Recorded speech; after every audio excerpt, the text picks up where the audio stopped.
咁樣，可以俾更多人咧可以更加負擔啊嘛咁樣。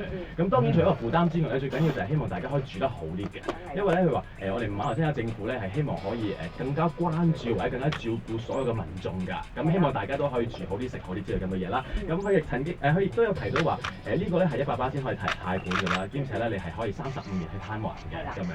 咁所以而且更加開心嘅地方係起呢啲房屋咧係 below market price 嘅，可能對於一般市場係低過一般市場嘅價格。咁所以對於所有嘅民眾嚟講咧係一個天大嘅消息。係啊。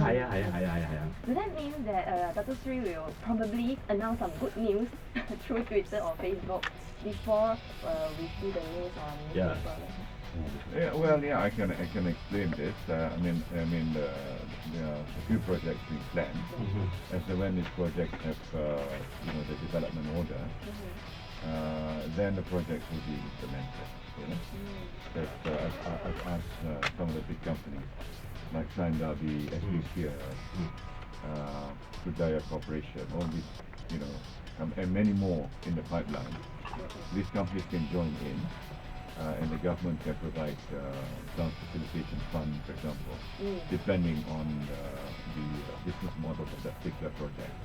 The idea is that they don't make any money, the developers, nor do I want them to do. So it's going to be a kind of a social business model. They're not there to make money. They're there to really provide quality, affordable housing for the Rakyat. So the government will provide land for that, you see. Yes. This is not going to be commercial project. Commercial project, they buy land, in the open market, the market prices, that's different. They have to recoup the investment. They're responsible to shareholders. But if the government gives them land, then we want them to build this quality, affordable housing.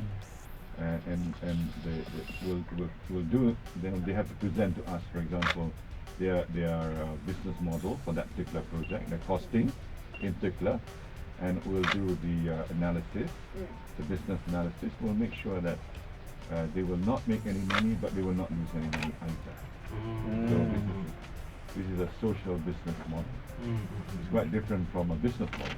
Okay. So this is what I hope we can do this. As a national program. And this is why you have to be quite imaginative in trying to look at where we can have lots of land to implement this affordable quality housing program. By the way, I've also selected the name of the program. It's going to be called Prima. Rumahan Rakyat Satu Malaysia. So it's a nice acronym, don't you think so? Yeah. Prima, Prime, Media Prima. We have a nice name too. So one of the big plots that's available and that's been transferred to 1MDB is the Sungai Besi Airport. Once the airport shifts, that base closes down, that land, a certain portion of that land will be used for this concept of quality affordable housing. And it's very convenient as well. It's very convenient, it's a large area, and it's going to be very impactful. I mean, imagine that area be turned into quality, affordable housing for the Rakyat. Okay. She's asking, MCF frequently get complaints regarding scholarship problem. Just want to know how exactly it had allocated. Dato Sri. In terms of the scholarship, we decided that those students who achieved 8A plus in all subjects to be given GPA scholarship. But we didn't promise everyone to get overseas scholarship. We said A scholarship. So there will be some who will receive as part of our scholarship to go overseas, and some will receive GPA scholarship to go to local universities, including our private universities here. You see. So I think we've tried to be as fair as possible, so that we also include those in the rural areas, including Sabah and Sarawak. People who have come from very rural, live in long houses and so forth. If we don't have a policy that takes into account those people who have been handicapped because they come from very rural backgrounds, then they will be totally left out, and that's not fair either.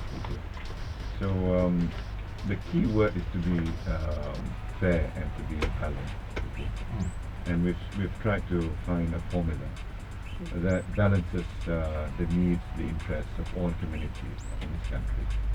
So where we're coming from, we cannot just look from our own community. We have to look from all communities. It has to be a Malaysian perspective, and this is what we've tried to do. We've tried to be as fair and as balanced as possible. And at the same time, we've also got one MDB, which will then pick up those good students who have not been able to be selected, and they can be sent to the private universities and the local universities here on one MDB scholarship. So which I will make a final decision soon.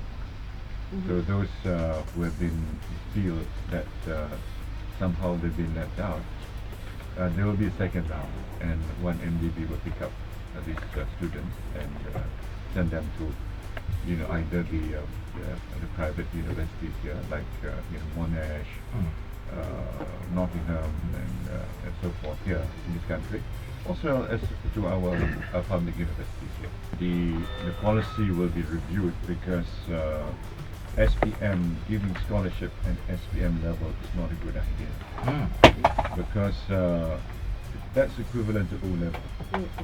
And even if you do well at O-level, it doesn't mean you will do well at the A-level. That's really the key, getting a good result to enter university, particularly the top universities.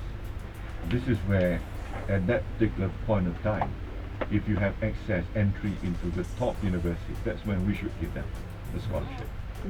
So there will be a total review of our policy, so that if you do well at SPM, we'll give you a small bursary for you to continue and sit for A-level or the IB or the SDPM or matriculasi, whatever it is, matriculation program.